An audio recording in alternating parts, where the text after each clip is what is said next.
পদত্যাগী প্রধানমন্ত্রী শেখ হাসিনার দেশ ছাড়ার খবর প্রচারের পর আজ সোমবার বিকেলে কিশোরগঞ্জের ভৈরবে যুব ও ক্রীড়া মন্ত্রী এবং বিসিবির সভাপতি নাজমুল হাসান পাপনের ভৈরবের বাসভবন, উপজেলা আওয়ামী লীগের কার্যালয়, মুক্তিযোদ্ধা চত্বর ও বঙ্গবন্ধুর মুরাল ভাঙচুর চালানো হয়েছে।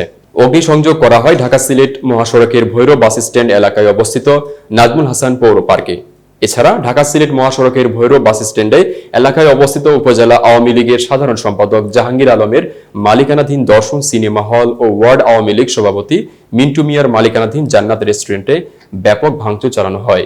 পরে উপজেলা আওয়ামী লীগের সাধারণ সম্পাদক জাহাঙ্গীর আলম, পৌর আওয়ামী লীগের সাধারণ সম্পাদক আতিক আহমেদ, উপজেলা আওয়ামী লীগের সহসভাপতি সেলিম খান, সাবেক সহসভাপতি মির্জা সুলাইমান, উপজেলা স্বেচ্ছাসেবক লীগের সাধারণ সম্পাদক আফজাল হোসেন, উপজেলা যুবলীগের আহ্বায়ক আরমান উল্লাহ, 10 নম্বর ওয়ার্ড আওয়ামী লীগের সাধারণ সম্পাদক দেলওয়ার হোসেনের বাসভবন ও ব্যবসা প্রতিষ্ঠানে হামলা চালিয়ে ভাঙচুর করে।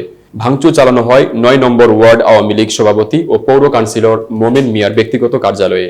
ভৈরব কয়লা মোকামে আওয়ামী লীগের নেতাকর্মীর অন্তত 15টি ব্যবসা প্রতিষ্ঠানে ভাঙচুর হয়। পাড়ায় পাড়ায় আওয়ামী লীগের অনেক নেতাকর্মীর বাড়িতে হামলা হয়েছে। উপজেলা আওয়ামী লীগ সাধারণ সম্পাদক জাহাঙ্গীর আলম বলেন, বিএনপির লোকজন বিনা বাধায় ভৈরবে অরাজকতা চালাচ্ছে, আগুন দিচ্ছে, কেউ থামাতে আসছে না। এতক্ষণ বার্তা বৈঠকের সাথে থাকার জন্য ধন্যবাদ।